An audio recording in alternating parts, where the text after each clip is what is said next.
Un saludo muy especial para cada uno de los que a partir de ahora se unen a esta conexión, a este video, a este tiempo de enseñanza de esta serie al que llamamos el Evangelio según Lucas. Estamos ahora listos para otro capítulo más, otro tiempo de compartir lo que el Señor nos dejó a cada uno. Les saludo pidiendo que el Señor les bendiga a todos, pidiendo que el Espíritu Santo nos enseñe, nos llene a todos los que están oyendo o viendo este material y a mí para que pueda hablar lo que Él quiere que hable. En el lugar que sea que estés, donde sea que estés oyendo, te pido que apartes este tiempo para compartir, que no te distraigas, para que puedas aprovechar al máximo este material, este video. Desde el Ministerio Plenitud, desde donde te estoy saludando, tenemos como objetivo colaborar con Dios para establecer su reino aquí en la tierra. Y lo hacemos por medio de enseñanzas como estas. Así es que si estos videos, estas enseñanzas te son de bendición, de edificación, te animo a que lo compartas con otros, con tus conocidos, con tus contactos, y que te suscribas si es que no lo hiciste así. Bien, avancemos con otra serie más, en este caso siguiendo con el capítulo 3 del Evangelio según Lucas. Vamos a dar continuidad con lo que dejamos pendiente por no hacer muy largo el material, el video. Dejamos pendiente algunos puntos en el video anterior. Lucas capítulo 3, verso 1 en adelante dice: En el año decimoquinto del imperio de Tiberio César, siendo gobernador de Judea Poncio Pilato y Herodes, tetrarca de Galilea, y su hermano Felipe, tetrarca de Iturea y de la provincia de Traconite, y Lisanías, tetrarca de Abilinia, y siendo sumos sacerdotes Anás y Caifás, vino palabra de Dios a Juan, hijo de Zacarías, en el desierto, y él fue por toda la región contigua al Jordán, predicando el bautismo del arrepentimiento para perdón de pecados, como está escrito en el libro de las palabras del profeta Isaías, que dice: voz del que clama en el desierto, preparad el camino del Señor, enderezad sus sendas. Todo valle se rellenará y se bajará todo monte y collado.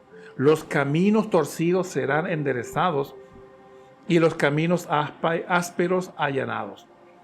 Y verá toda carne la salvación de Dios. Hasta allí hemos compartido en el video anterior, pero dejé pendiente algunos puntos. Les expliqué que esto está directamente relacionado con pasajes que les voy a mencionar, les voy a citar nada más, pero para la explicación de estos puntos ustedes pueden volver, o si no lo vieron todavía pueden ir y mirar el video anterior. Pero está relacionado con lo que es la profecía del capítulo 9 del libro del profeta Daniel acerca de las 70 semanas que debían cumplirse con el ministerio del Mesías. Primeramente 69 semanas, 62 semanas y primeramente 7 semanas y 62 semanas y una tercera semana posterior. Expliqué allí lo que significa semanas de años. Está relacionado también con el capítulo 29, versos 9 en adelante del profeta Jeremías. Está relacionado con capítulo 7 del libro de Esdras. Todos estos pasajes nos indican el tiempo que se estaba cumpliendo en esta porción que hemos leído de Lucas. También está relacionado con Isaías capítulo 40, pasaje, profecía en la que estaba anunciando lo que ocurriría acá con Juan, lo que él estaba predicando, profetizando, hablando, exhortando al pueblo. Les había explicado que esto se cumplió y que nos llevaba al año 26 de nuestra era, si es que sumábamos los 457 años desde el inicio de la salida del pueblo para regresar a Jerusalén. Pero si nosotros hacemos el cálculo matemático, solamente nos lleva al año 26. Pero tenemos que hacer un arreglo allí, porque debemos entender lo siguiente. No existe el año cero. Si vamos al 457 antes de nuestra era y le sumamos 483 años, que son las 69 semanas, matemáticamente nos da 26.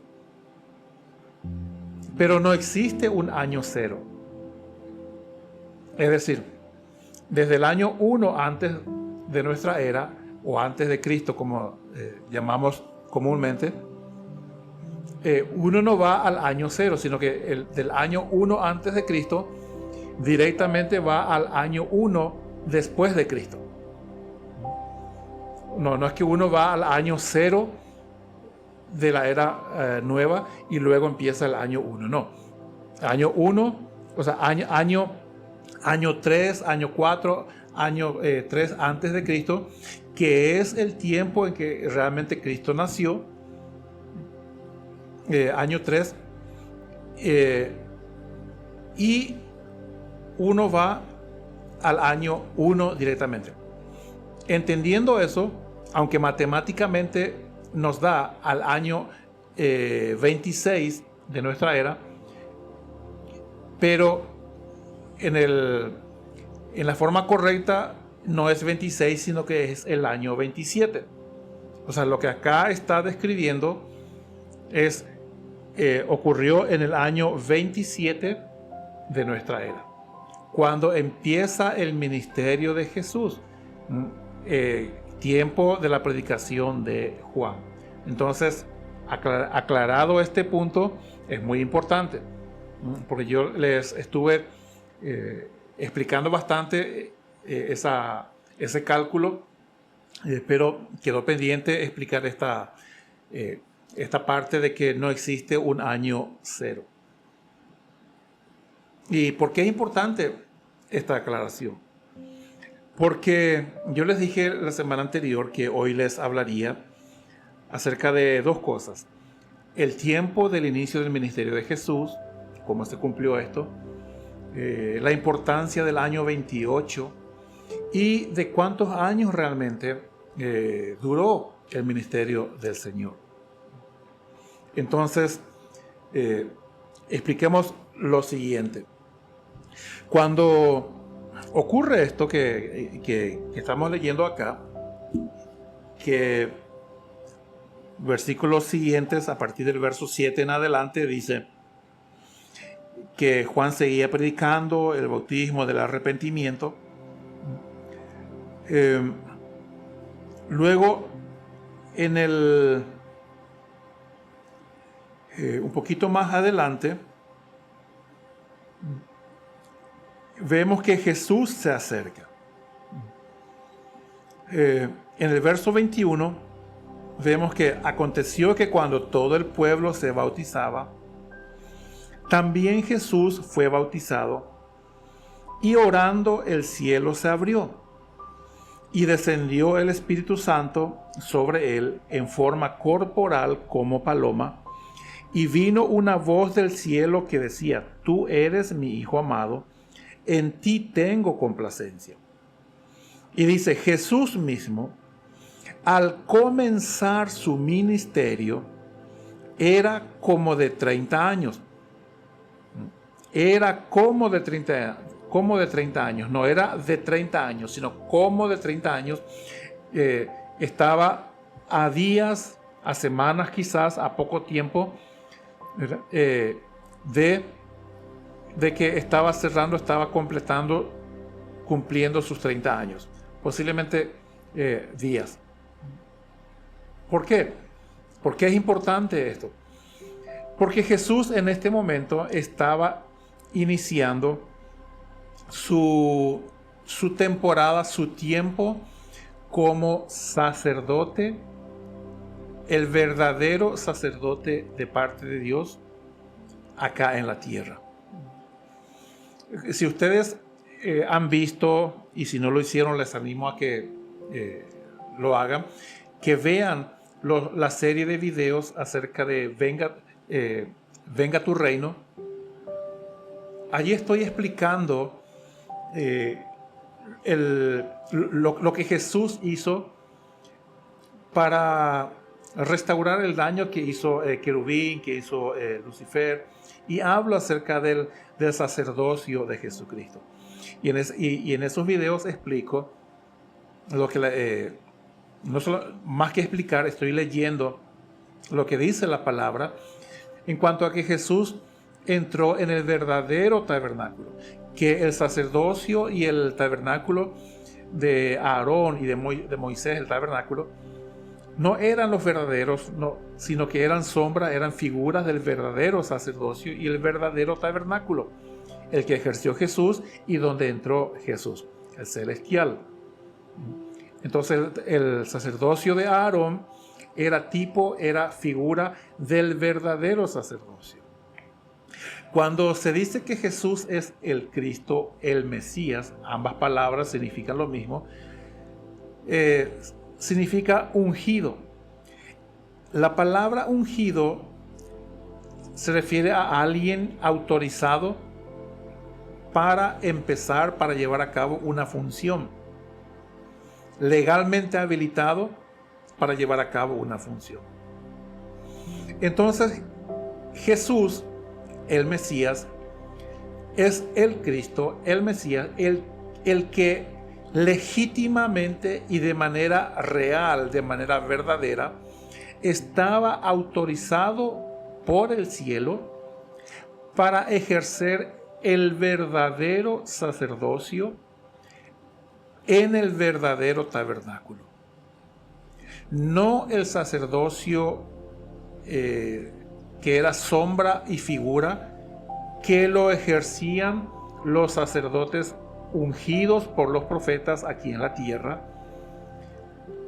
que eran Aarón y sus descendientes. Ellos eran ungidos por los profetas, se los derramaba aceite. A los reyes también se los ungía con aceite. Pero dice la palabra que Jesús recibió un juramento de parte del Padre, que Él es sacerdote por siempre, para siempre, según el orden de Melquisedec. ¿Y qué significa la palabra Melquisedec? De acuerdo a la explicación registrada en el libro de Hebreos, significa rey de justicia, rey de paz.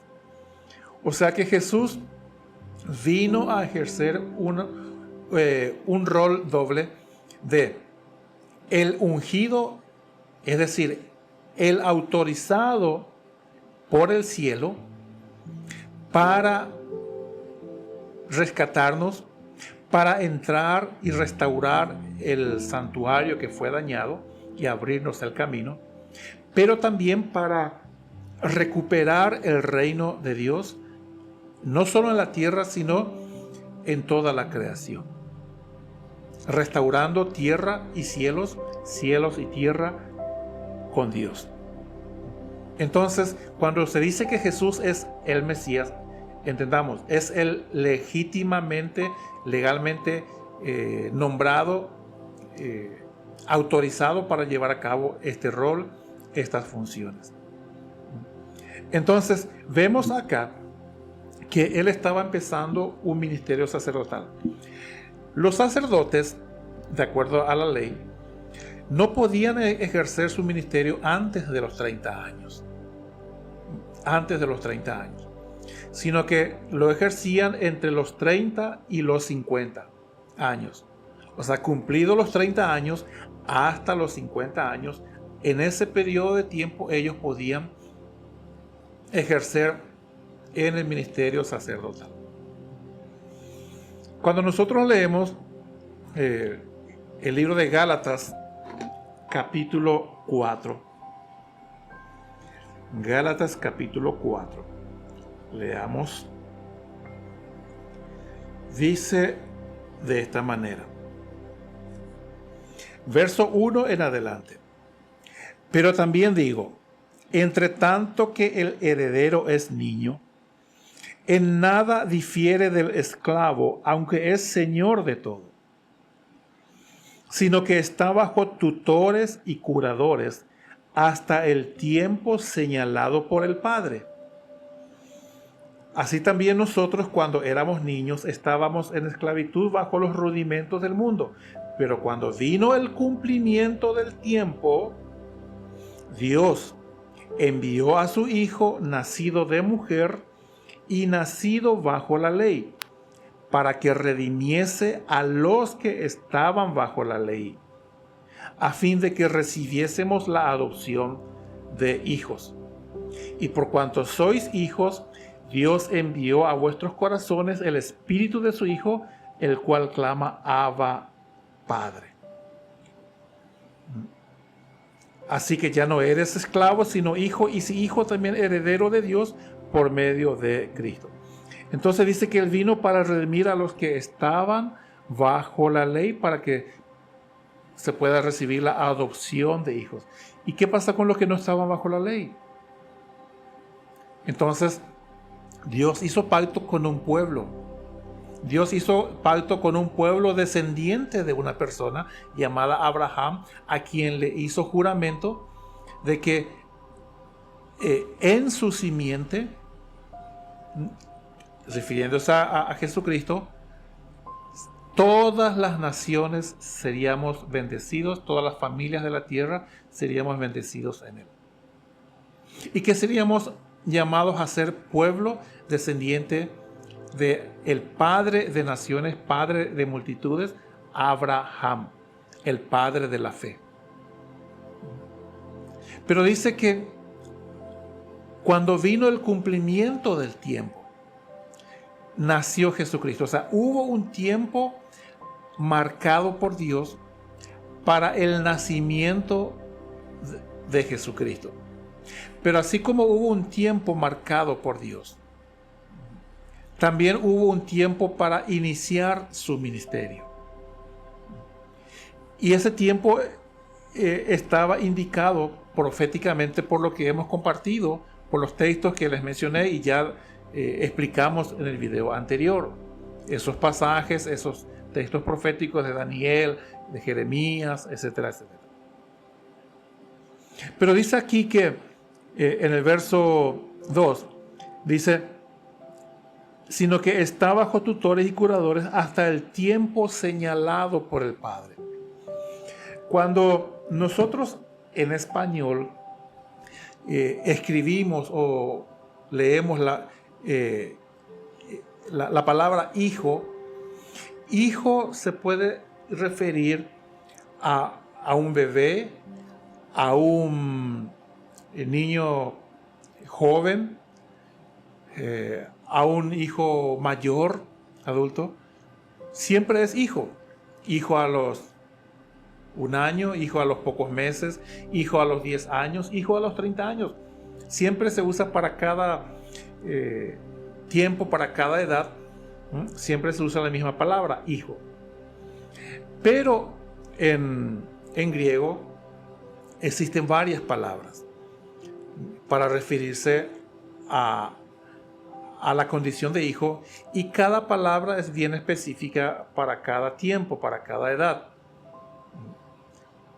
Por ejemplo, existen nefios, que se refiere a un niño, a un bebé.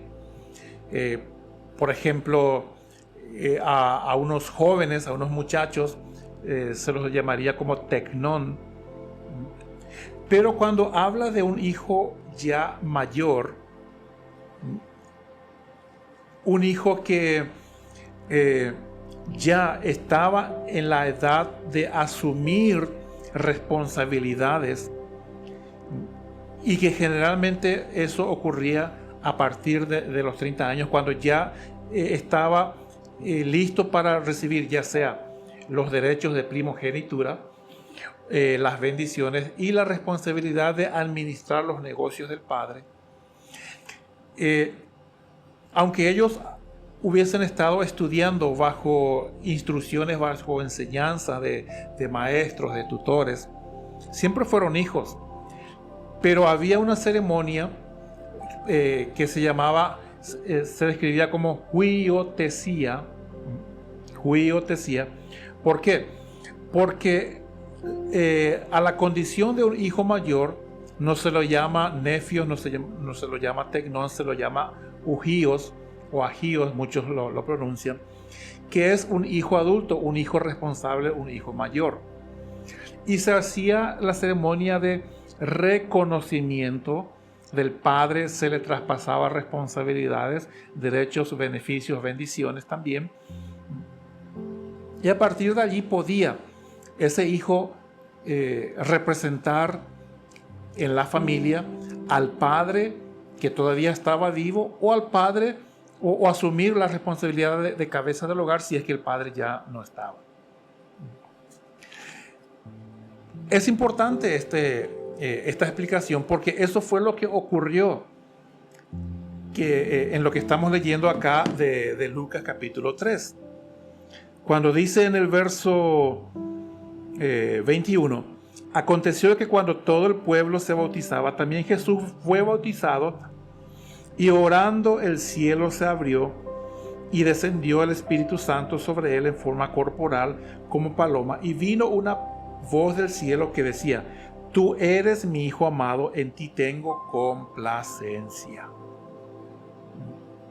Y dice, Jesús mismo al comenzar su ministerio era como de 30 años, hijo según se creía de José, de Elí, y da una larga lista de nombres allí, y termina con Adán, y dice Adán, hijo de Dios. ¿Qué estaba ocurriendo en este momento? Estaba ocurriendo esa ceremonia de que Jesús estaba recibiendo la aprobación, estaba recibiendo el traspaso de parte del cielo, de parte de Dios, para ser el representante del Padre aquí en la tierra, para ejercer legalmente la representación celestial aquí, y para iniciar su ministerio sacerdotal. A los sacerdotes que eran sombra y figura se los ungía con un elemento que era sombra y figura también, que era el aceite. El aceite es un tipo del Espíritu Santo. Pero Jesús no fue ungido por el profeta Juan. Jesús fue ungido por el cielo, porque no era un sacerdocio terrenal, sino que era un sacerdocio celestial. Y fue el Padre mismo quien le ungió. Y le ungió no con una figura, no con un elemento que era tipo sombra, como el aceite, sino con la sustancia misma, con lo verdadero, con lo que realmente autorizaba a ejercer el rol, que es el Espíritu Santo. Fíjense que acá describe la genealogía de Jesús. Otra vez le estoy leyendo, dice verso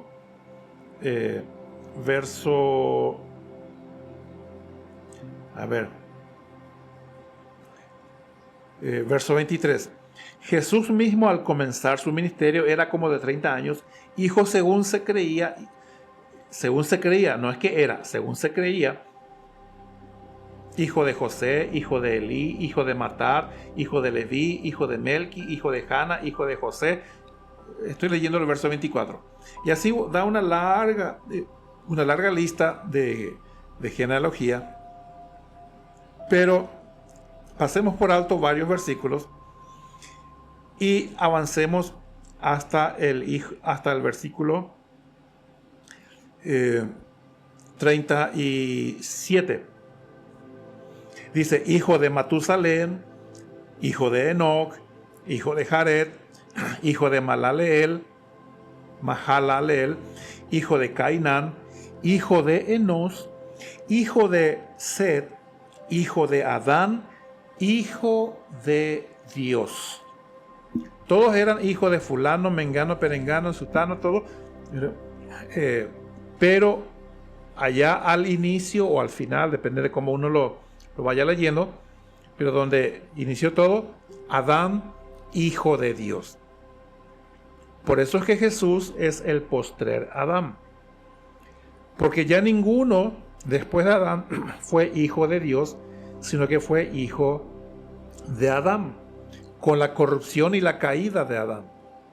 Pero solamente Adán fue el único que estuvo, junto con Eva, por supuesto, en la presencia misma en el huerto en Edén.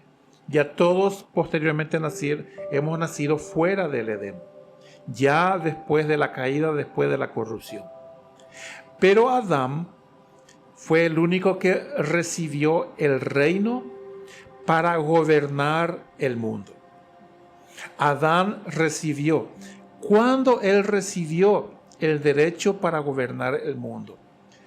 Porque él fue hecho de barro, pero no fue sino hasta que Dios sopló su espíritu en Adán, que esa figura de barro se convirtió en un hombre, en Adán. Adán significa dos cosas: rojo, pero también significa humano, hombre. Hombre en el sentido no de varón masculino, sino de humanidad. Porque de hecho Dios, tanto a Eva como al varón, a la mujer y al varón, a ambos los llama Adán. Dice la Biblia: y los llamó Adán. ¿Quién puso nombre a Eva? Fue Adán el que puso nombre a Eva. Pero Dios los llamó a ambos Adán, y porque Adán significa humano, pero había un humano, Ish, que significa en hebreo hombre, varón, y había un humano que en hebreo se escribe Isha, que es mujer, femenino. Entonces ambos eran Adán. Había un Adán femenino, Eva, y había un Adán masculino que era varón. El varón siguió con el mismo nombre, pero el varón le puso a la mujer, le puso Eva. Pero ambos son Adán. Porque Adán no significa masculino, no significa femenino, significa sencillamente humano. Y hay humano mujer, hay humano varón, hay Adán varón, hay Adán mujer. Entonces explico esto. Pero recién cuando recibió la presencia, el soplo de Dios, se convirtió a la imagen de Dios. Y listo, aprobado, autorizado, ungido para ejercer gobierno en la tierra. Ungido, autorizado para estar en el jardín. Porque dice Dios que lo agarró y puso al hombre en el huerto de Edén. Adán no fue formado dentro del huerto. Adán fue creado en Edén. Pero Edén era toda la región. En un sector de Edén, Dios formó un huerto, colocó al hombre en ese huerto, y dentro de ese huerto del hombre, de su costado, sacó el elemento para formar a la mujer. A la mujer. Entonces el hombre fue creado, formado fuera de Edén, pero Dios le dio acceso allí al Edén. Y se sopló aliento de vida, sopló su espíritu, y el hombre fue hecho a imagen de Dios y con la autoridad con el permiso legal para estar en el Edén, en el paraíso, y ejercer gobierno. Pero eso se perdió, eso se echó a perder, y el hombre y la mujer fueron echados. A partir de allí, Adán engendró hijos, Eva tuvo hijos de Adán, pero ya conforme a la imagen de Adán, no conforme a la imagen de Dios con el cual fue hecho el hombre. Y hasta que llega el tiempo de Jesús, y Jesús es la imagen de Dios, es el postrer Adán. ¿Y por qué el postrer Adán? Porque fue Dios hecho carne, no fue creado, sino que fue engendrado. El gen de Dios fue puesto en el vientre de una mujer. Pero también porque a Adán fue el único que se le entregó el gobierno sobre toda la tierra, aunque a Abraham se le prometió tierra prometida, todo, pero se le dio solamente un sector, porque toda la tierra ya estaba bajo el gobierno del maligno. Pero a Adán se le dio toda la tierra. Jesús vino para recuperar el gobierno no de una región, sino de toda la tierra. Los cielos son los cielos de Jehová, y ha dado la tierra a los hijos de los hombres, dice el Salmo 115, verso 16. Ahora bien, lo que estaba ocurriendo acá fue esa ceremonia de autorización legal de parte del Padre para empezar su ministerio.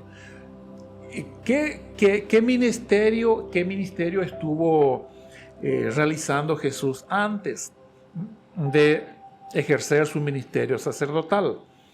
Estaba ejerciendo el ministerio de hijo, es decir, viviendo como hijo obediente. Lo que Adán no hizo, lo que Adán no cumplió, vivir en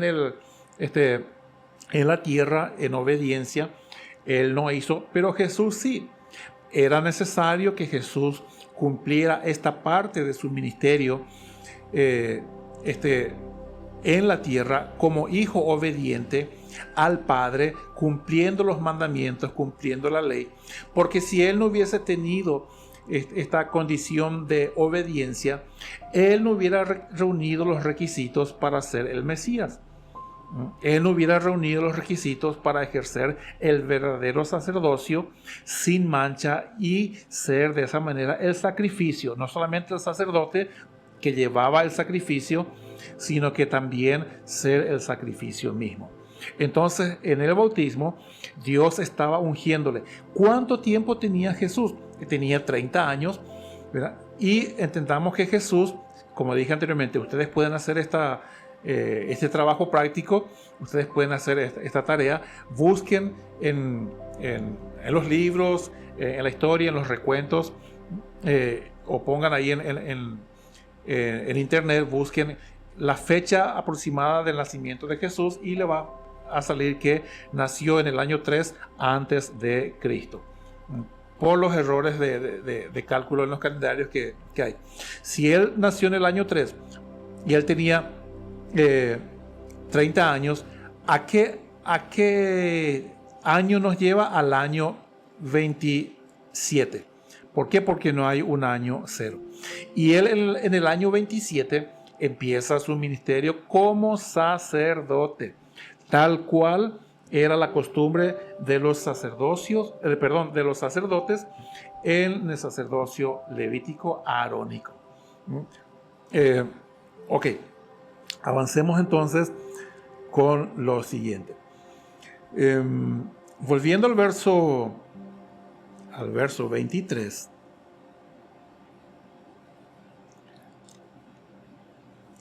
Volviendo al verso 21 al 23, dice: aconteció que cuando todo el pueblo se bautizaba, también Jesús fue bautizado, y orando el cielo se abrió. ¿Por qué dice el cielo se abrió? Cuando Dios crea a Adán, Él hace depositario de Adán, o sea, en Adán hace morada por su espíritu. El concepto de muerte, ¿qué implica? Implica separación. Muerte es separación. Es decir, la muerte física es la separación del alma o el espíritu del cuerpo. Cuando el alma sale del cuerpo, entonces hay muerte física. ¿Qué es la muerte espiritual? Cuando nosotros estamos separados de Dios. ¿Por qué el mundo está muerto? Porque aunque uno tiene vida biológica, no tiene la presencia del Espíritu Santo en sí. En otras palabras, necesitamos reconciliarnos con Dios para que por medio del nuevo pacto, Él haga lo que Él prometió que haría. ¿Y qué es lo que Él prometió?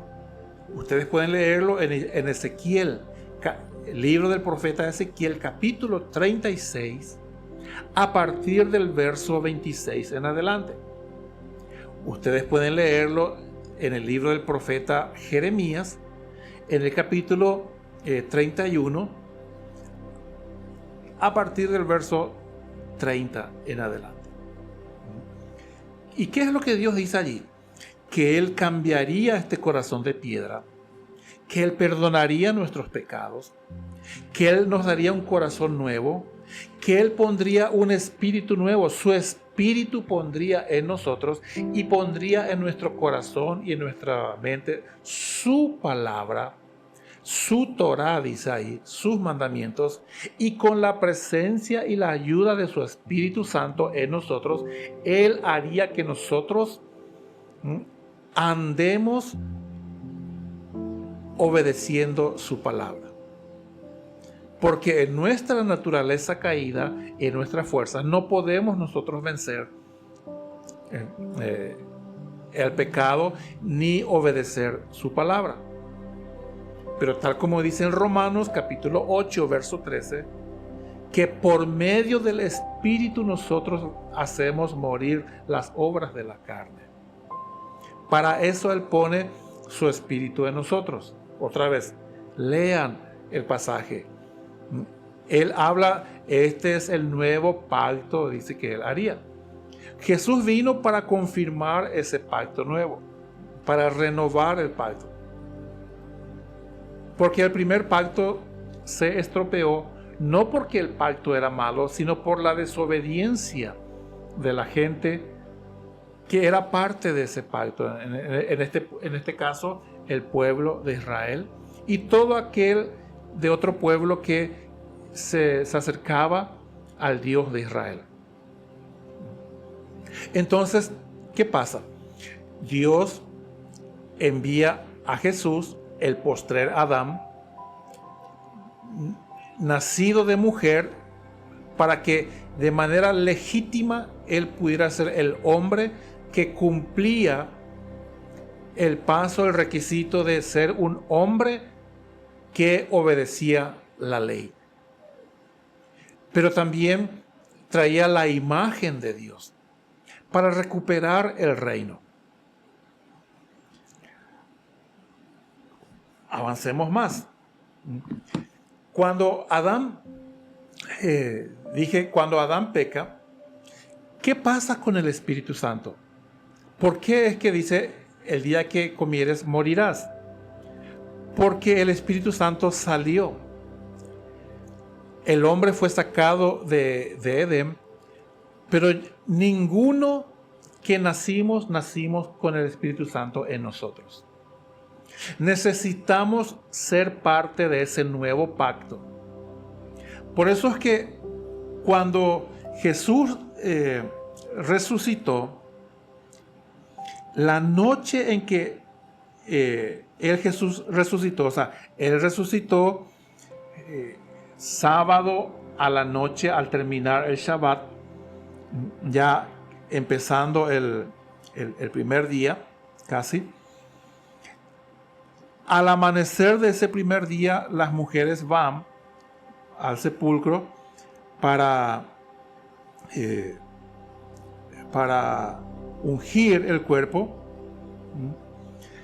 pero ya no lo encontraron a él, ya resucitó. Pero posteriormente se aparece a María y le dice: no me toques porque aún no he subido a mi Padre. Es decir, que ese lugar, el lugar santísimo al que él iba a entrar, todavía no fue.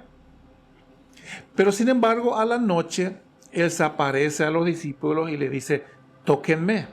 ¿Por qué? Porque él ya se presentó al Padre en el lugar santísimo, en el verdadero tabernáculo.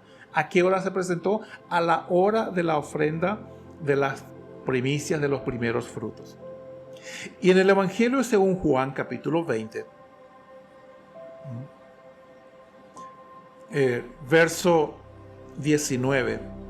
Juan capítulo 20, verso 19 dice: cuando llegó la noche de aquel mismo día, el primero de la semana, estando las puertas cerradas en el lugar donde los discípulos estaban reunidos, por miedo de los judíos, vino Jesús y puesto en medio les dijo: paz a vosotros. Y cuando les hubo dicho esto, les mostró las manos y el costado, y los discípulos se regocijaron viendo al Señor. Entonces Jesús les dijo otra vez: paz a vosotros. Como me envió el Padre, así también yo os envío. Y habiendo dicho esto, sopló y les dijo: recibid el Espíritu Santo. Recién allí, después de la resurrección y de que él regresó del lugar santísimo, allí el Espíritu Santo encontró el camino abierto para regresar y habitar en el hombre, en todo hombre que ha creído en él. Jesús dijo que Él es el camino. Él es el único camino al Padre, pero también Él es el único camino para que el Espíritu Santo venga y haga morada en nosotros. Es un camino de doble vía, digamos, de ida y vuelta. Es el camino para que nosotros nos reconciliemos con el Padre, pero es el camino para que el Padre envíe al Espíritu y haga morada en nosotros. ¿Por qué? Porque desde que salió de Adán, ningún ser humano nació siendo habitado por el Espíritu Santo. Porque no podía el Espíritu Santo regresar porque había muerte. Pero cuando nosotros reconocemos a Jesús y cuando nosotros nos bautizamos, dice la palabra que somos renacidos por medio del bautismo. ¿Por qué? Porque en la ceremonia, eso dice en Romanos capítulo 6, si recuerdo bien, siempre me confundo lo que dice Romanos 5 y lo que dice Romanos 6, pero vamos a confirmar.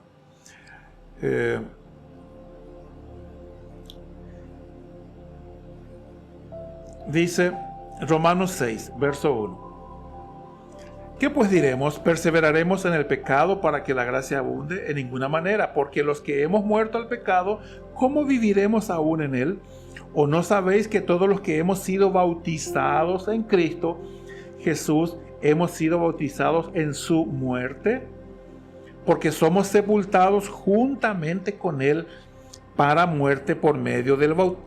Dice, somos sepultados juntamente con él para muerte por el bautismo, a fin de que como Cristo resucitó de los muertos por la gloria del Padre, así también nosotros andemos en vida nueva, o como dicen en algunas versiones, en novedad de vida. Porque si fuimos plantados juntamente con él en la semejanza de su muerte, así también lo seremos en la de su resurrección. Entonces, cuando somos pasados por este proceso, dice, en el bautismo. Alguno dirá, bueno, ¿y qué pasa con aquellos que en su lecho de muerte no pueden bautizarse, pero creen en el Señor, tal como aquel ladrón que fue crucificado? Dios sabe que uno puede y otro no puede. porque es la fe lo que nos da esa gracia, pero el bautismo es la identificación visible de eso que nosotros hacemos. Simbólicamente, ¿qué es lo que pasa cuando una persona se bautiza? Uno deja de respirar, porque uno no respira, es sumergida en el agua, y desde luego que uno no respira bajo el agua. Entonces está como muerto. Y cuando es levantada del agua, lo primero que uno hace es aspirar una bocanada de aire para empezar otra vez ese tiempo nuevo. Así como cuando uno recibió al Espíritu Santo. Tal como aquí Jesús dice, recibid al Espíritu Santo. ¿Qué hace Él? Lo mismo que Dios hizo, lo mismo que Él hizo cuando dio vida a Adán, a ese barro. Sopló, le dio vida, y Adán, el hombre, fue un ser viviente hecho a la imagen de Dios, autorizado, ungido, capacitado para estar en Edén y para ejercer gobierno en la tierra. Eso se perdió. El Espíritu Santo no tenía el camino de regreso habilitado. Entonces, vez tras vez, el Espíritu Santo venía sobre las personas, pero no en las personas.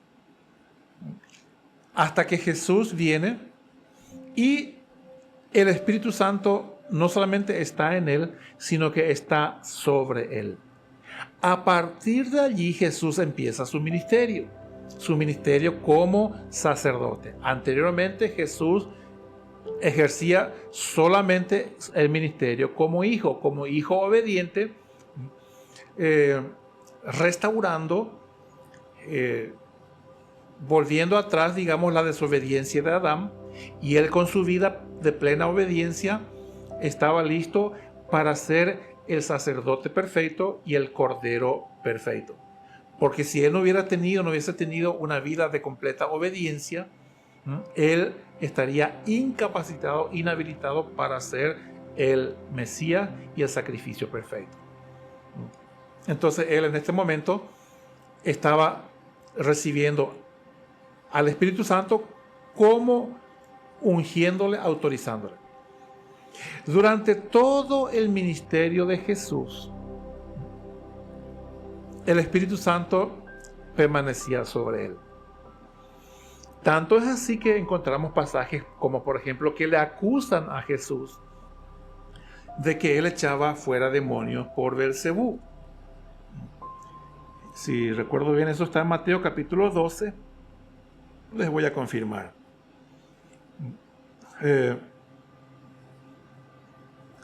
Dice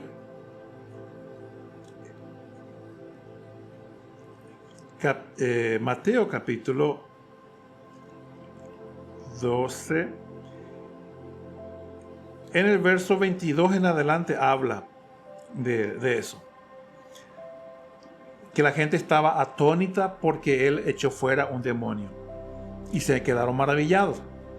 Pero en el verso 24 dice, mas los fariseos al oírlo decían, este no echa fuera los demonios sino por Beelzebú, príncipe de los demonios. Sabiendo Jesús los pensamientos de ellos, les dijo, todo reino dividido contra sí mismo es asolado, y toda ciudad o casa dividida contra sí misma no permanecerá. Y si Satanás echa fuera a Satanás, contra sí mismo está dividido. ¿Cómo pues permanecerá su reino? Y dice Mateo 12, 27, y si yo echo fuera los demonios por Beelzebú, ¿por quién los echan vuestros hijos? Por tanto, ellos serán vuestros jueces. Pero si yo, dice, verso 28, pero si yo por el Espíritu de Dios echo fuera los demonios, ciertamente ha llegado a vosotros el reino de Dios. Ciertamente ha llegado a vosotros. ¿Por quién echaba y por quién hacía todos los milagros Jesús? Por el Espíritu Santo que estaba no solamente en él, sino que sobre él. Él dependió absolutamente del Espíritu Santo. El Espíritu Santo hizo que Él pudiera conocer los corazones de la gente, que Él pudiera tener la compasión y el amor para con la gente, que Él pudiera levantar a los muertos, sanar a los leprosos, limpiar a los leprosos, sanar a los enfermos, enseñar a la manera que lo hizo, multiplicar los alimentos. Todo lo hizo el Espíritu Santo que estaba sobre Él. Por eso es que donde quiera que Jesús se movía, el reino de Dios se manifestaba. El reino de Dios se manifestaba, ¿por qué? Porque Él se movía en todas partes y el Espíritu Santo estaba sobre Él. Pero cuando Jesús muere, vemos o podemos leer que Jesús en la cruz dice: Dios mío, ¿por qué me has desamparado? Yo siempre escucho que dice, en ese momento el Padre no pudo mirar a Jesús porque el pecado del mundo está sobre Él. Yo personalmente no creo que sea así. Porque si el Padre le abandonó, ¿cómo es que Jesús ahí inmediatamente después, segundos o minutos después, dice, y Jesús exclamando, dijo, Padre, en tus manos encomiendo mi espíritu. Si el Padre le abandonó, ¿cómo Jesús va a encomendar su espíritu? Pero lo que en ese momento estaba ocurriendo es que el Padre estaba separando de Jesús al espíritu que lo estaba amparando. Dice el Salmo 91, el que habita al abrigo del Altísimo morará bajo la sombra del Omnipotente. Entonces, ¿quién es la sombra del Omnipotente? El Espíritu Santo. Cuando el ángel anuncia a María que ella iría a tener un hijo, María sorprendida le dice, ¿cómo será esto si yo no conozco varón? Dice, el Espíritu Santo vendrá sobre ti y la sombra del Omnipotente te cubrirá, dice. Entonces, refiriéndose al Espíritu Santo. Ese mismo principio vemos cuando ellos cruzaron el mar, de que el Espíritu Santo y el ángel de Jehová acompañaban. Uno era nube y otro era fuego. Y hacían sombra y alumbraban al pueblo que estaba cruzando el mar en Éxodo capítulo 14 en adelante, Éxodo 14, y en el desierto también. Está hablando del ángel de Jehová, Jesucristo, y el Espíritu Santo. Tanto es así que dice en Isaías 63 que ellos en el desierto se rebelaron contra el Espíritu Santo, porque el Espíritu Santo les acompañaba, hacía sombra, era nube sobre ellos. Entonces, ¿por qué el cielo se abre? Porque el Espíritu Santo no podía venir sobre ninguno hasta que alguien que pudiera anclar, retener su presencia, apareciera. Y eso era el Hijo que estaba siendo ungido en ese momento. Cuando Jesús muere, el Espíritu es retirado. Porque, ¿qué es muerte? Es separación. Es separación. Pero el Hijo encomienda su Espíritu al Padre. El Padre no se separó del Hijo. Lo que retiró es el Espíritu. Así como retiró de Adán en la desobediencia, pero no retiró de Jesús por desobediencia, sino porque cargó el pecado de toda la humanidad allí. Pero cuando Jesús resucita, otra vez el Espíritu, y no solamente sobre Él, sino que ya para cada uno de nosotros. Por eso en Juan capítulo 20 hemos leído que dice, recibid el Espíritu Santo. Recibid el Espíritu Santo. Y él era... dice acá, tenía como 30 años cuando fue bautizado. Dice, volviendo a Lucas capítulo 3, verso 21. Aconteció que cuando todo el pueblo se bautizaba, también Jesús fue bautizado y orando el cielo se abrió. Entonces, donde sea que iba Jesús, el reino iba con él porque el Espíritu Santo estaba allí. Cuando Jesús murió, se separó. ¿Y qué pasó con el Espíritu Santo? El Espíritu Santo no pudo estar en la tierra porque no había nadie en la tierra que pudiera retener su presencia. Es decir, morando en la gente. Pero cuando Jesús resucitó, ya el Espíritu Santo encontró el camino y ahora el Espíritu Santo está en cada uno de los que hemos sido renacidos de Él. Dice, y descendió el Espíritu Santo sobre él en forma corporal, como paloma, y vino una voz del cielo que decía: tú eres mi Hijo amado, en ti tengo complacencia. Jesús mismo al comenzar su ministerio era como de 30 años. Entonces, volviendo a los años. Si Jesús nació a los... no a los, sino que si Jesús nació, como 3 años antes de nuestra era, y si tenía 30 años aquí, era el año 27. Volviendo a los cálculos del profeta Daniel, la semana 69, en el cual aparecería el Mesías, no es que nacería, sino que se haría visible el Mesías. Entonces, dice, y sería el tiempo para empezar el ministerio y para poner fin al pecado, a la rebelión, expiar la iniquidad y poner fin a todo.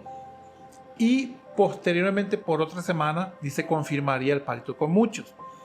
Esa última semana es la que Dios usa para no solamente confirmar el pacto con Israel, sino con todos los gentiles que nos acercamos a Él.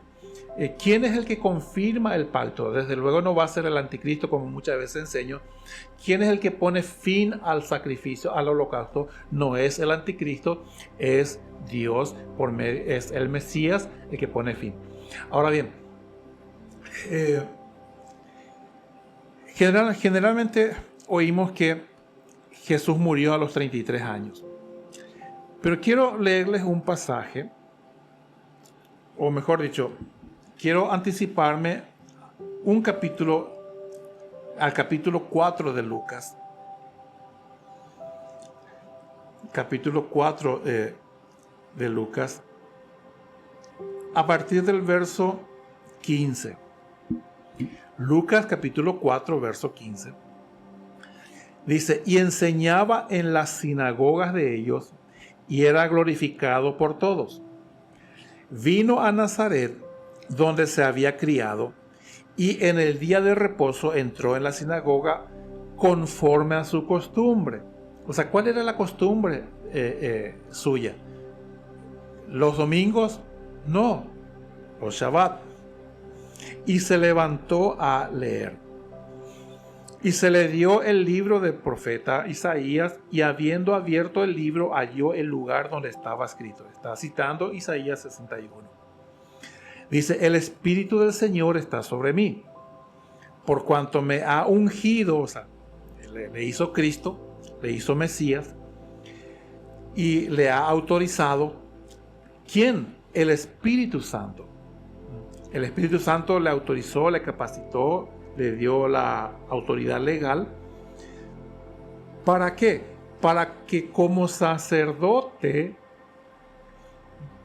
del verdadero tabernáculo, él pudiera tener compasión de la gente, como era requisito para los sacerdotes. Dice, le ha ungido para dar buenas nuevas a los pobres. Cuando uno lee el libro del profeta Malaquías, dice que el rol del sacerdote es enseñar la ley al pueblo, enseñar la palabra de Dios al pueblo. Leemos también que en el libro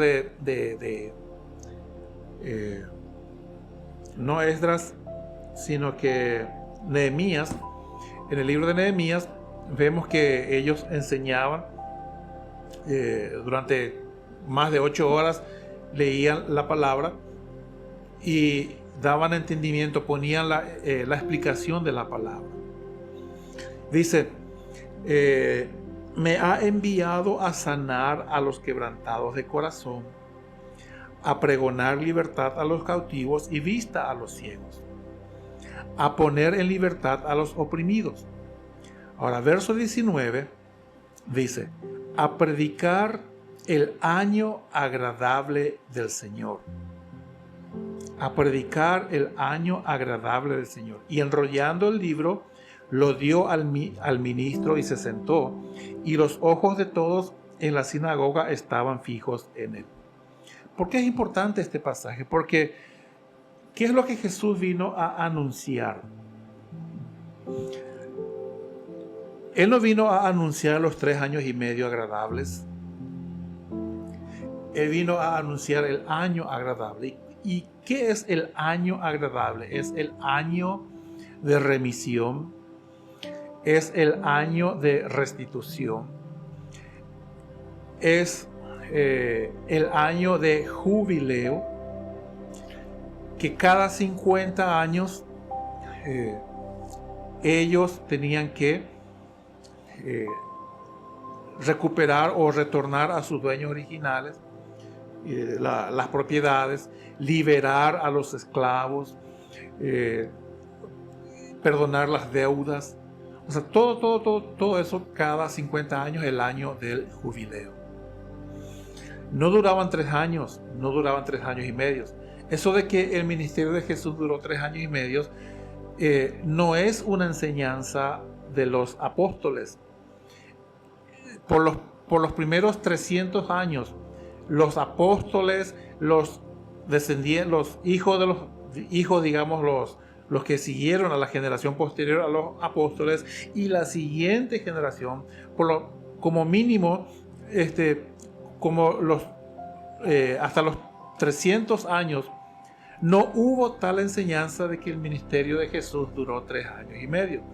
Todos los escritos antiguos hablan de un ministerio de un año y medio, aproximadamente. O sea, un año y un poquito más.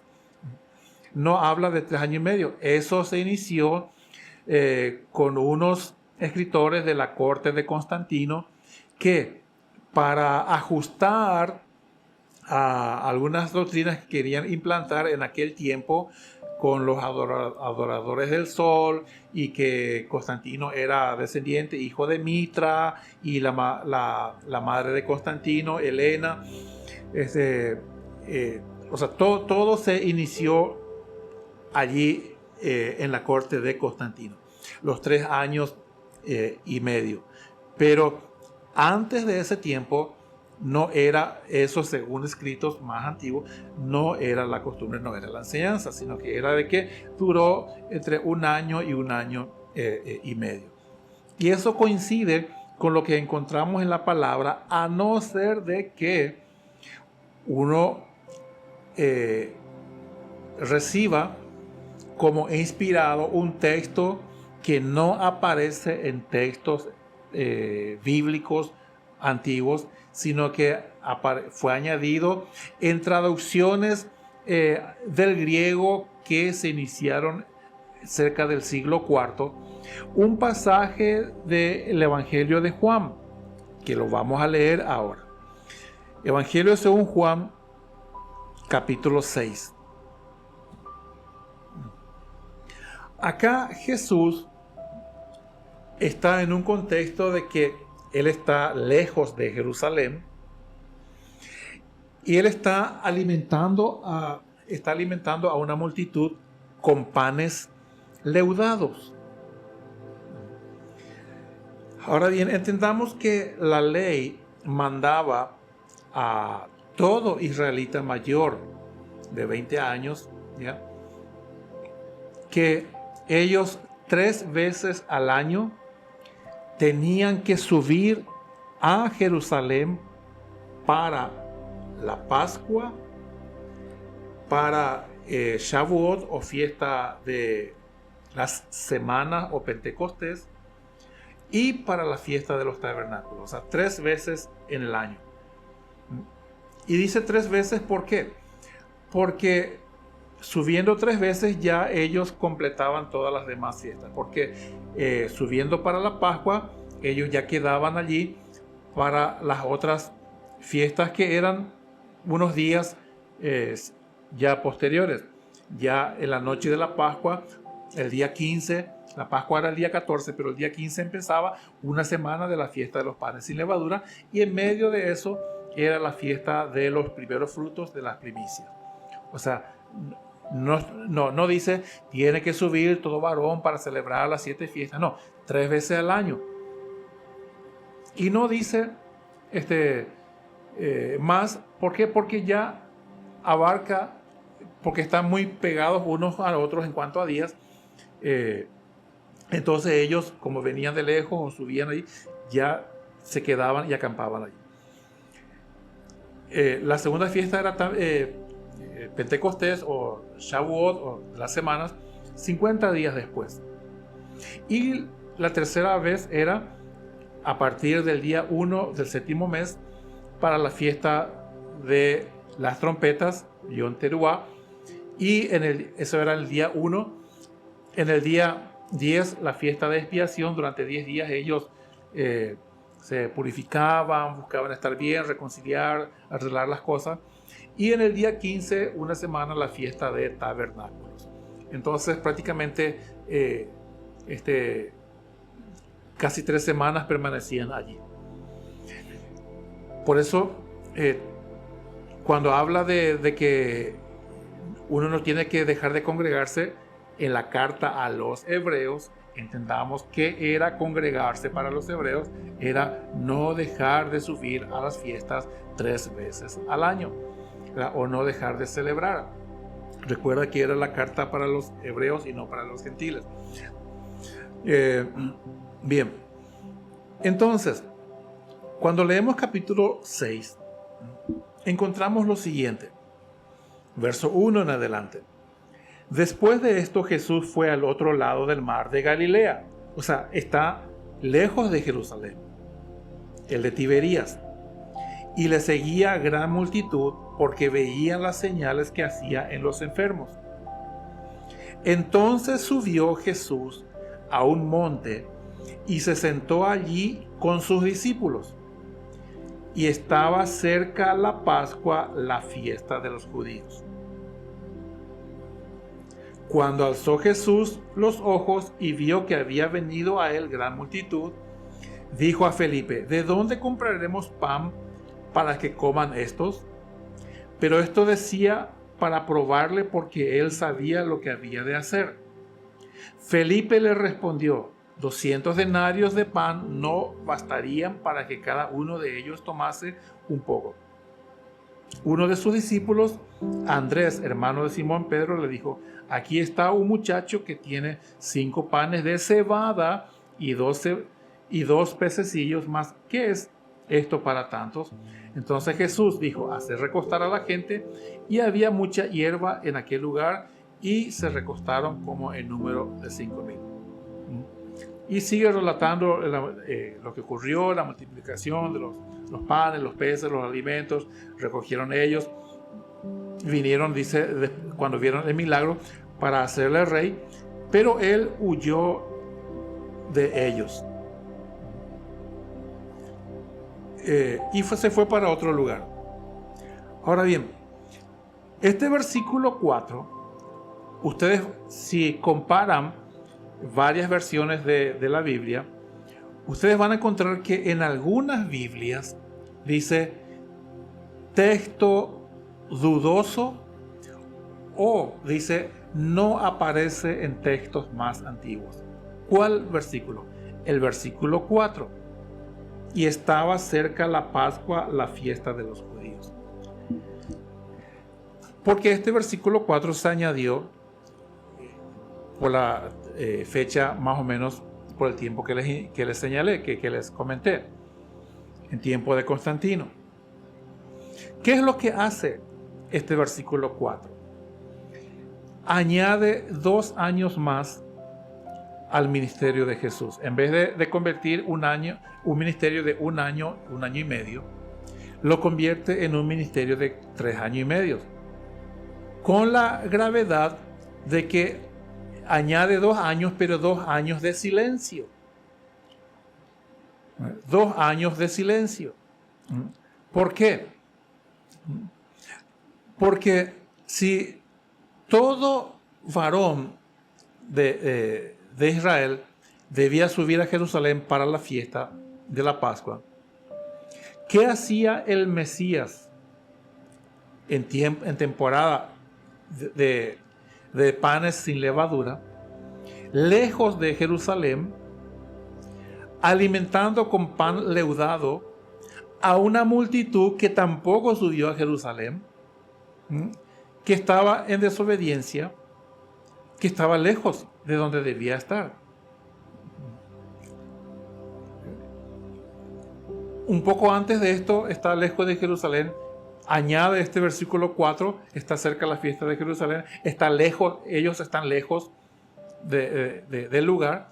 Inmediatamente ahí sigue diciendo que está alimentando a la multitud con panes leudados, cosa que no era permitido en la temporada de la fiesta. Y luego Jesús va para otro lado. Y ya al capítulo siguiente se encuentra no en la fiesta, pasó por alto la fiesta de la Pascua, pasó por alto la fiesta de panes sin levadura, pasó por alto la fiesta de Pentecostés, y en el capítulo 7 ya se encuentra en la fiesta de los tabernáculos. ¿Qué pasó con todas esas fiestas? ¿Qué pasó? Jesús estuvo escondido, se desapareció, no hizo nada. Es porque este pasaje añade todo ese tiempo inexistente en el ministerio de Jesús, y que fue añadido ya cerca del año, ya en el siglo IV. Porque Jesús no vino a anunciar los 3 años y medio de Dios, de la misericordia. Jesús vino a anunciar el año agradable del Señor. Y Jesús fue la primera Pascua. Él subió a Jerusalén cuando era muchacho. Luego subió la segunda Pascua cuando ya era mayor. Y al año siguiente él fue la Pascua. O sea, 3 veces él participó de la Pascua. Cuando chico, cuando grande, cuando ya estaba empezando su ministerio, y siendo él el Cordero de la Pascua. 3 veces él participó. 3 veces, no es que 3 veces participó, sino que 3 veces está mencionado. Pero él participaba cada año, de hecho, hasta el último. Pero el ministerio suyo no duró hasta los 3 años y medio. Entonces, cuando Jesús muere, al año siguiente de su bautismo, ¿cuántos años tenía Jesús? Tenía 31 años y medio posiblemente. Pero ¿en qué año fue? En el año 28. Si esto pasó en el año 27, en que él se bautiza, su ministerio duró un año y algo. En el año 28, en la Pascua del año 28, ocurrió algo. De acuerdo al libro de Levítico, en el capítulo 16, es la única parte de la escritura en que se registra esto. En la ceremonia del día de la expiación, tenían que escoger 2 machos cabríos perfectos, y tenían que ser separados, y uno de los machos cabríos tenía que ser degollado, tenía que ser sacrificado, y era el que era utilizado para el sacrificio, para entrar, para el holocausto, y cuya sangre iba a ser metida en el lugar santísimo por el sumo sacerdote, la única vez en que él podía entrar en el año en el lugar santísimo. Y era el macho cabrío para Jehová, para Dios. Pero dice que ellos tenían que agarrar el otro macho cabrío, y los sacerdotes, el sumo sacerdote, tenía que poner sus manos sobre la cabeza de ese macho cabrío y poner los pecados de ese macho, poner los pecados sobre ese macho cabrío. Y dice el macho cabrío para Azazel. y tenía que soltarlo al desierto. Posteriormente, ¿qué es lo que hacían? Le ponían con la sangre, pintaban, teñían una lana, un hilo de lana, lo ponían por el cuello de ese macho cabrío, y uno de ellos iba y lo tiraba en el precipicio. ¿Qué está tipificando eso? El macho cabrío que entraba al lugar santísimo estaba representando a Jesús, que expiaba, se presentaba como la ofrenda perfecta, que cargaba con nuestros pecados, ocupando nuestro lugar para que nosotros podamos entrar en el lugar santísimo. Pero el otro macho cabrío para Azazel, dice, está representando a Satanás, que cargaba los pecados no para expiarnos, sino que era sentenciado como culpable. ¿Por qué? Porque tal como Jesús dijo en Juan capítulo 14, aquí viene el príncipe de este mundo y él nada tiene en mí. Porque Jesús ocupó nuestro lugar voluntariamente para expiar nuestros pecados, pero Satanás incitó la muerte de Jesús por parte de la multitud, tomando la vida de un inocente, o sea, haciendo que la multitud quiera la crucifixión de un inocente, ninguna culpa tenía. Jesús ocupa nuestro lugar para expiación, expiando nuestros pecados. Él cargó nuestros pecados, pero alguien tiene que cargar la culpa por matar a un inocente, por incitar a la muerte y por la rebelión en contra de un inocente. Y eso no tiene expiación. Y va esa culpa sobre el macho cabrío para Azazel, que era despeñado, era tirado en un precipicio. Y eso va alineado con lo que significa, y les animo a que vean el video de la serie Venga tu Reino, el capítulo que hablo justamente ahí explicando la caída de querubín, y que algo que le caracteriza a él es que él es llamado príncipe, rey de Tiro, no príncipe de Tiro, rey de Tiro, y eso significa precipicio, significa acantilado. Él usurpó el santuario, él profanó el santuario, mejor dicho, y dice que Satanás va a ser arrojado al abismo, va a ser arrojado al lago de fuego. Él no tiene perdón. Él va a cargar con la culpa, él va a cargar con la sentencia y él va a ser arrojado. A diferencia de Jesús, él sí cargó con nuestros pecados, pero como él fue hallado inocente, sin culpa, él resucitó, la muerte no lo pudo retener. Satanás no, él es culpable y él no tiene expiación, él no tiene perdón y la culpa cae, él lleva su culpa. ¿Qué ocurría? Ellos, cuando ese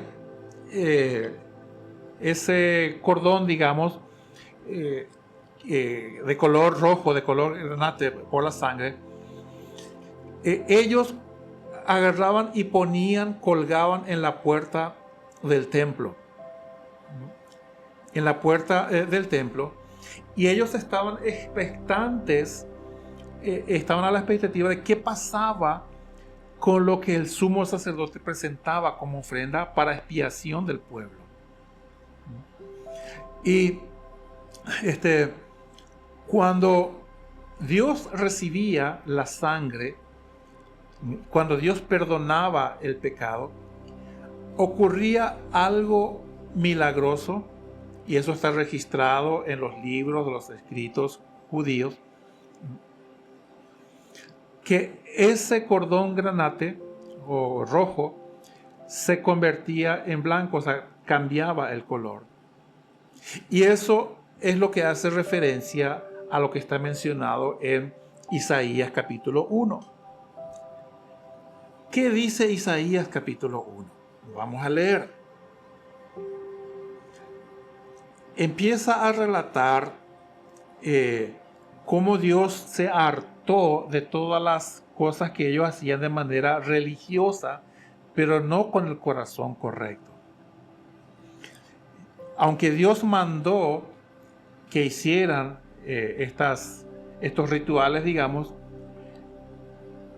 pero Él estaba hastiado no del ritual en sí, porque Él ordenó, sino por la manera liviana,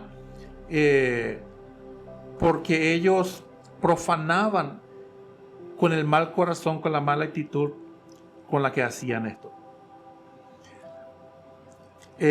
Isaías capítulo 1, verso 9 en adelante, dice: si Jehová de los ejércitos no nos hubiera dejado un resto pequeño, como Sodoma fuéramos y semejantes a Gomorra. Príncipes de Sodoma, oíd la palabra de Jehová. Escuchad la ley de nuestro Dios, pueblo de Gomorra. ¿Para qué me sirve? O sea, Dios estaba comparándole a ese pueblo de Judá, de Israel, como príncipes de Sodoma y Gomorra por la extrema perversión en la que ellos vivían. Dice: ¿para qué me sirve? Dice Jehová, la multitud de vuestros sacrificios. Hastiado estoy de holocaustos, de carneros y de cebo de animales gordos. No quiero sangre de bueyes, ni de ovejas, ni de machos cabríos. ¿Quién demanda esto de vuestras manos cuando venís a presentaros delante de mí para hollar mis atrios? No me traigáis más vana ofrenda. El incienso me es abominación. Luna nueva y día de reposo, el convocar asambleas, no lo puedo sufrir. Son iniquidad vuestras fiestas solemnes. No porque eran las fiestas solemnes malas en sí, así como no es que la ley era mala en sí, sino que la manera en que ellos torcían todo aquello. Dice: vuestras lunas nuevas y vuestras fiestas solemnes las tiene aborrecida mi alma, me son gravosas, cansado estoy de soportarlas. Cuando extendáis vuestras manos, yo esconderé de vosotros mis ojos. Asimismo, cuando multipliquéis la oración, yo no oiré. Llenas están de sangre vuestras manos.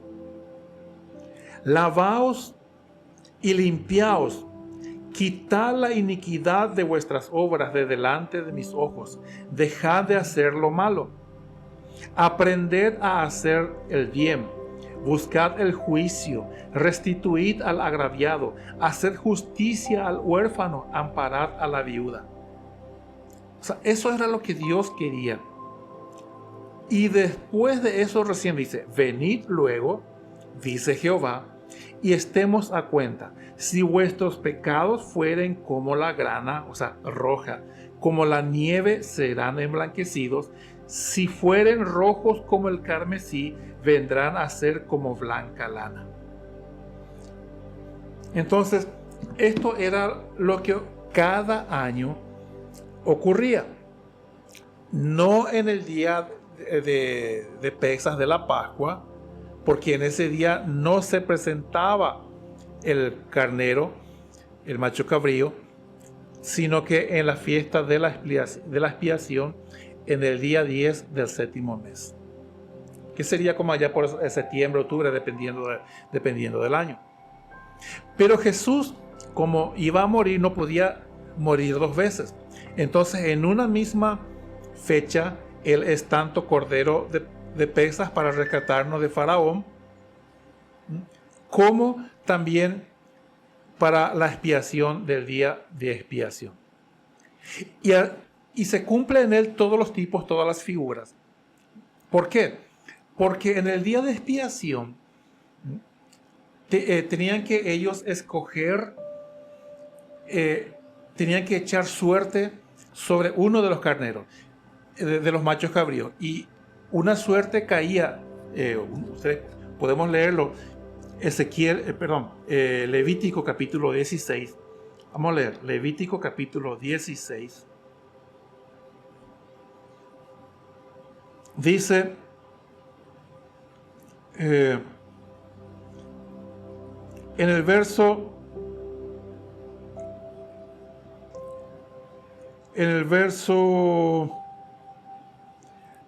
5 en adelante, Levítico 16, verso 5 en adelante, dice: y de la congregación de los hijos de Israel tomará 2 machos cabríos para expiación y un carnero para holocausto, y hará traer a Aarón el becerro de la expiación, que es suyo, y hará la reconciliación por sí y por su casa.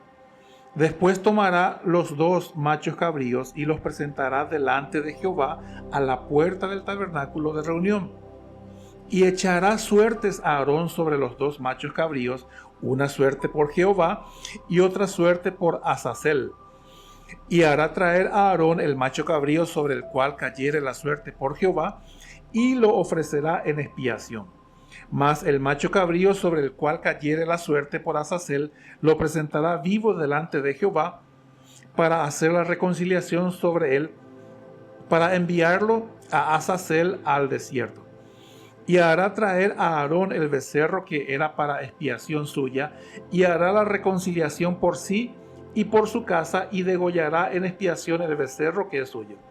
Después tomará un incensario lleno de brasas de fuego del altar de delante de Jehová, y sus puños llenos de perfume aromático molido, y lo llevará detrás del velo.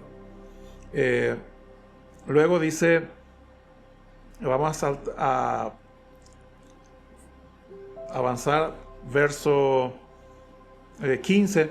Después degollará el macho cabrío en expiación por el pecado del pueblo, y llevará la sangre detrás del velo, dentro, y hará de la sangre como hizo con la sangre del becerro, y la esparcirá sobre el propiciatorio y delante del propiciatorio. Esto era el día de expiación, 6 meses después de la Pascua.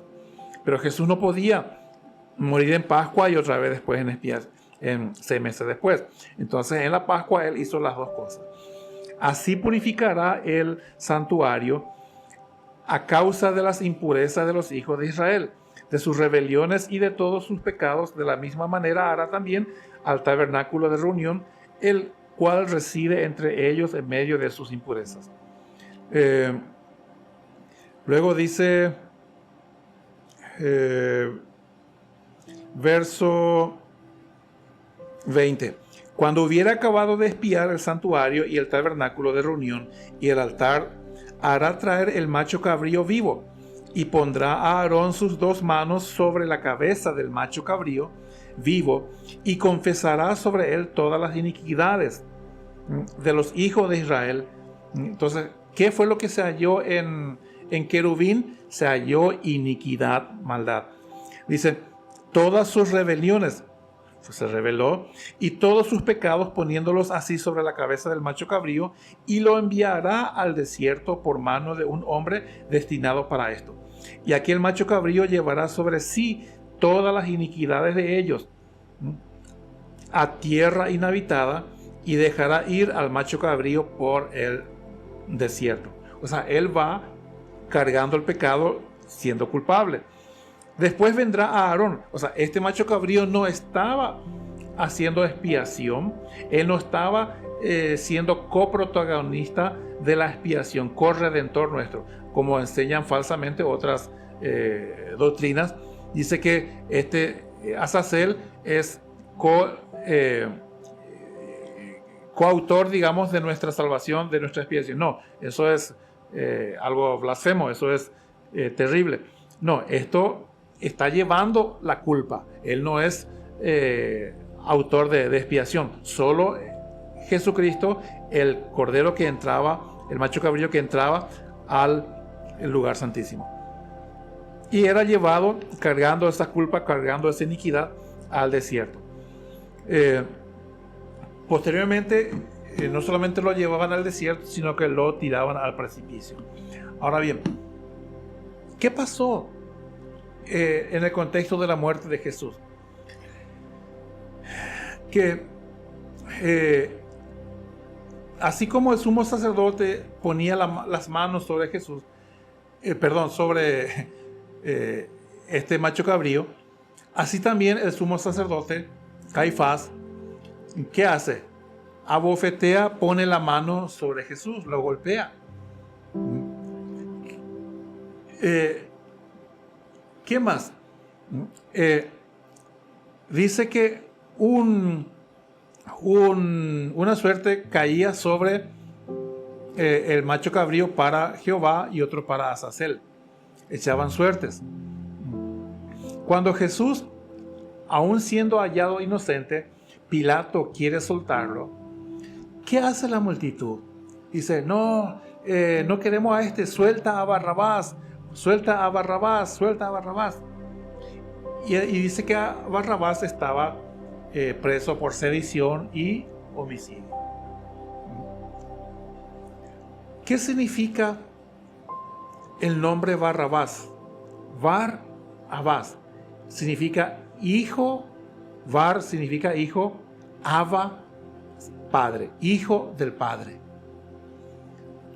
O sea, el verdadero hijo del padre, inocente, estaba a punto de ser matado, sacrificado, y un hijo del padre que tenía culpa iba a ser sacado ahí. Jesús toma nuestro lugar para expiarnos. Jesús toma nuestro lugar para, como dice Lucas, sacarnos de la cárcel, liberarnos, para anunciar el año agradable del Señor. Jesús no tuvo un ministerio de 3 años y medio, Jesús tuvo un ministerio de 1 año y medio. Y cuando Él murió, eso ocurrió en el año 28. ¿Qué pasa en el año 28? Según los registros históricos del libro de los judíos, Mishnah y Talmud y cosas así, ocurrió, o mejor dicho, desde el año 28, desde el día de expiación del año 28, es decir, 6 meses después de la Pascua, 6 meses después de que Jesús murió y resucitó. Recuerda que cuando Jesús murió, ¿qué ocurrió? El velo del templo fue rasgado de arriba abajo, o sea, Dios rompió. Pero a partir de ese día de expiación, aunque ellos siguieron poniendo ese cordón rojo de lana, nunca más durante los siguientes 40 años en que el templo estuvo en pie, nunca más ese cordón rojo se volvió blanco. ¿Por qué? Porque Dios ya no aceptaba la sangre de los machos cabríos, porque la verdadera sangre ya fue recibida, el verdadero holocausto, el verdadero sacrificio fue recibido de manera perfecta, la sangre de Jesucristo. Y desde el año 28 de nuestra era, nunca más, por los 40 siguientes años, hasta que el templo fue destruido, nunca más cambió de color. Dios nunca más aceptó sangre de animales. Ya no era necesario. Ahora, cuando vemos la palabra, dice en Oseas capítulo 6, Oseas, libro del profeta Oseas capítulo 6, en el verso 1 dice: venid y volvamos a Jehová, porque Él arrebató y nos curará, hirió y nos vendará, nos dará vida después de 2 días. En el tercer día nos resucitará y viviremos delante de Él. En el tercer día nos resucitará. Jesús resucitó al tercer día. El apóstol Pedro dice que para el Señor un día es como 1000 años, 1000 años como un día. Si nosotros calculamos ¿Cuántos días pasó después de la resurrección de Jesús? Si Él murió y resucitó en el año 28, 2 días después, en el año 2028, estamos entrando a un tercer día de su resurrección. Si nosotros vamos a los calendarios, generalmente la gente cuando lee el libro de Génesis y ve la historia de Noé, dice, dijo Dios, no contenderá mi espíritu con el hombre para siempre, serán sus días 120 años. Dice, Noé predicó por 120 años.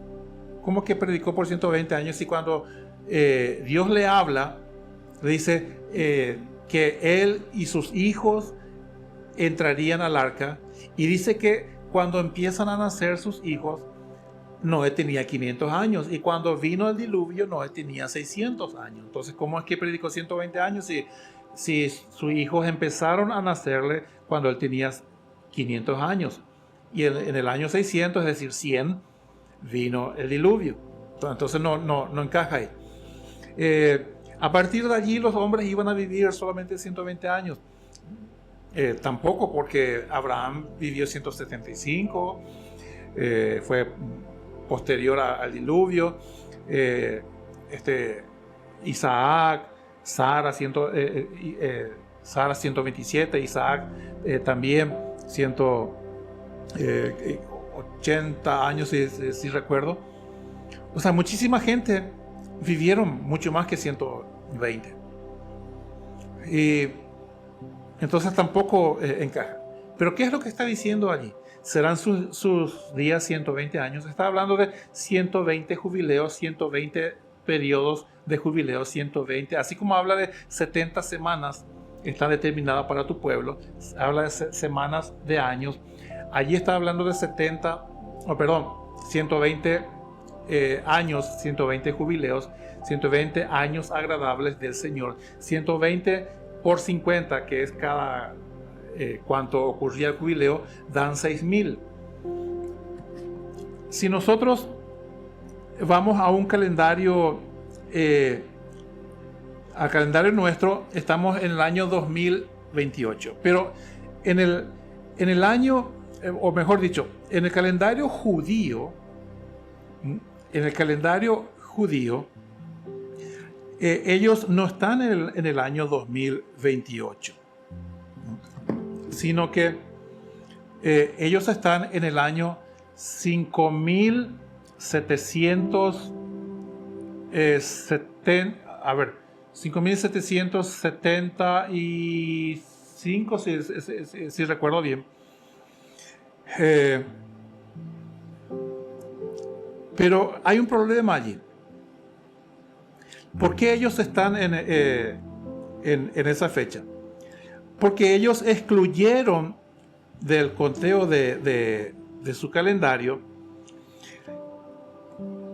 los 210 años que ellos como pueblo estuvieron esclavos en Egipto. ¿Por qué 210 años? Porque aunque ellos estuvieron viviendo por más tiempo, ellos no estuvieron esclavos 400 años. Ellos estuvieron como hijos de descendientes y familia y parentela de José, que estaban bien con el faraón. Estuvieron por varias generaciones. Ellos estuvieron por varias generaciones en buena relación con ese pueblo. Dice, hasta que se levantó uno que desconoció todo eso de José y empezó a oprimirles. Y por 210 años ellos realmente sufrieron, estuvieron oprimidos. Pero hay un grupo de judíos, los llamados así los judíos caraítas, que tienen un calendario. Caraítas significa sencillamente los que se guían por la escritura, los que ellos se rigen solamente por lo que está escrito. Ellos rechazan todo el Talmud, y está bien, porque no son escritos bíblicos. Ellos solamente lo que la Escritura dice. Ellos sí cuentan esos 200 años en el calendario. Entonces, actualmente, el año judío es el año 5784. Ahora, si nosotros agregamos al año judío, agregamos el calendario caraíta, ellos están en el año 5994. Según este calendario, falta 6 años para el año 6000. O sea, otro jubileo. Serían 120 jubileos.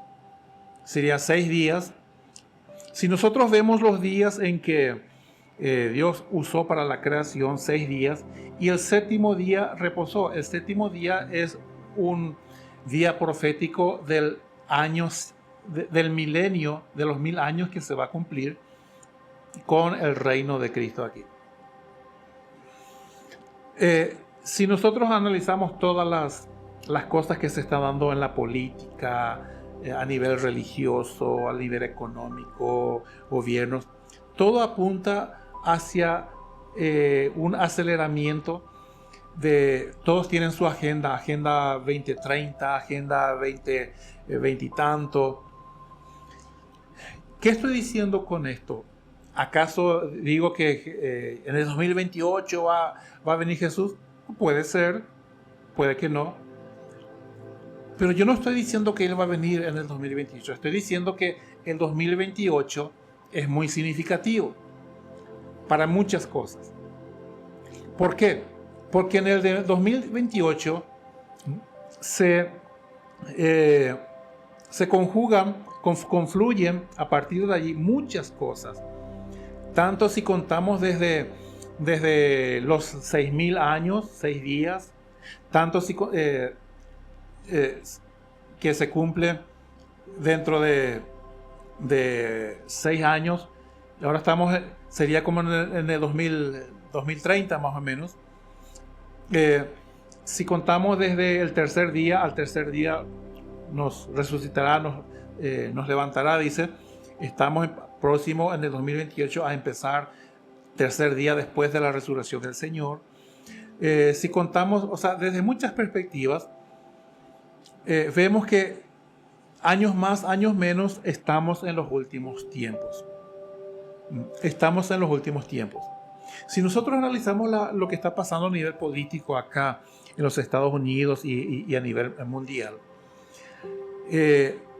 yo personalmente quiero y creo y quiero que el presidente que va a ser elegido acá, tengo mi candidato, pero en el gobierno anterior del presidente, de que fue el presidente Trump, él hizo muchas cosas por Israel. Él fue un hombre el único que durante su presidencia no hubo guerras. Él reconoció Jerusalén como la capital, la ciudad capital de Israel. Puso su embajada allí. Hizo los pactos de Abraham, los acuerdos de Abraham, paz en Medio Oriente. E Israel, en honor a él, hizo, digamos, imprimir, no es imprimir, creó monedas con la cara, las efigie de él, monedas con el rostro de Trump, y fue declarado con honores, fue tenido. Si él gana las elecciones, yo creo que él va a avanzar en muchas de esas gestiones y posiblemente se den las condiciones para la reedificación del tercer templo. Él tiene que gobernar, si así lo hace, por 4 años. Va a empezar en enero de 2025 y por 4 años, enero del 2029, o sea, saliendo apenas del 2028.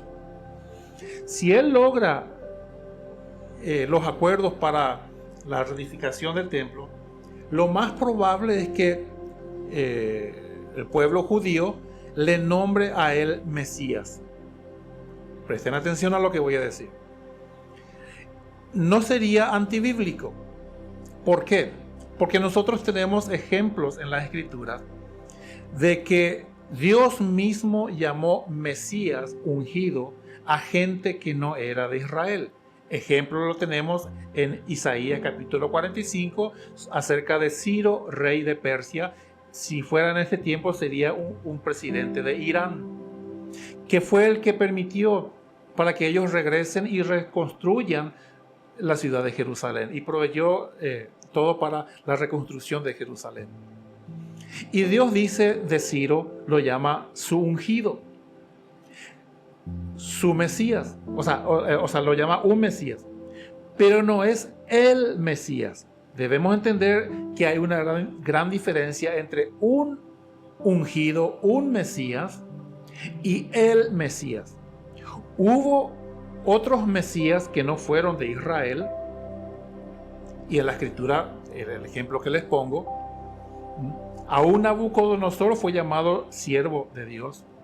Después él reconoció al Dios Altísimo. Pero escrituralmente hablando, Isaías 45 se refiere a Ciro, un impío, digamos un gentil, como el ungido Mesías de Dios. Pero él no era el Mesías. El Mesías vino en la persona del único verdadero Jesucristo. Pero no es antibíblico que como nación, que como gobierno le nombren a un gentil un Mesías, porque hace bienes, hace cosas buenas para ese pueblo. Si eso ocurre, va a estar listo, dadas las condiciones, para que cercano a ese periodo y terminando él su tiempo de presidencia, se levante anticristo, se levante la bestia, se levante falso profeta, que empiecen los sacrificios que ya van a ser antibíblicos, porque ya Dios no acepta eso. Pero la Biblia dice que no vendrá el desolador. Pablo lo dice, que no vendrá sin que antes entre en el templo. O sea que el templo va a ser reconstruido. Y eso bien puede darse de aquí a pocos años. Otra vez cercanos a la fecha 2028, 2026, 2027. Entonces, solamente quiero dejar esto explicado. No asuman, no digan que yo estoy diciendo Jesús viene en tal fecha. No, estoy diciendo que las señales de los últimos tiempos se están dando de manera tal que podemos nosotros suponer que estamos en la última semana de esas 70 semanas. Esa última semana en que dice que habrá otra última semana en que Él confirmará el pacto con muchos. ¿Quién es el que va a confirmar el pacto con muchos?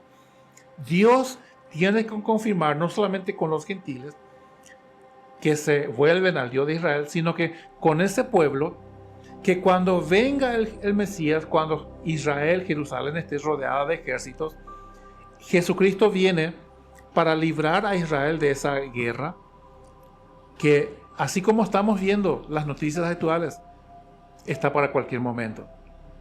Y allí ellos van a reconocer a Jesucristo como su Mesías. Va a confirmar el pacto con muchos. Entonces yo te animo a que, así sea que venga en este año el Señor, o el próximo año, o dentro de 30 años, no sabemos, sea la fecha en que Él venga, pero que no tomes livianamente este tiempo, que no tomes ligeramente este tiempo. Tómalo como debe ser. El tiempo se ha cumplido, como leemos ahí en Lucas capítulo 3. Arrepentíos. cree en Jesucristo, recibe el Evangelio, bautízate en el nombre suyo, ¿verdad? Y empieza a vivir honrando su nombre, honrándole a Él, cumpliendo su palabra y creyendo que Él es suficiente para guardarnos de todo mal, en tiempos buenos y en dificultad, en paz y en persecución. Él es suficiente para todo. Así que te dejo con esta enseñanza, si te parece que te sirve como para entender mejor los tiempos del Señor, la Escritura, los planes del Señor, la obra suya, pues si crees que va a ser también beneficioso para otros, comparte con otros. Y te espero reunirme contigo a través de esta vía en el siguiente video. Vamos a seguir con la serie de Lucas, o también podés visitar la otra serie, Venga tu Reino, o también la serie de los Salmos. Que el Señor te bendiga mucho. Shalom.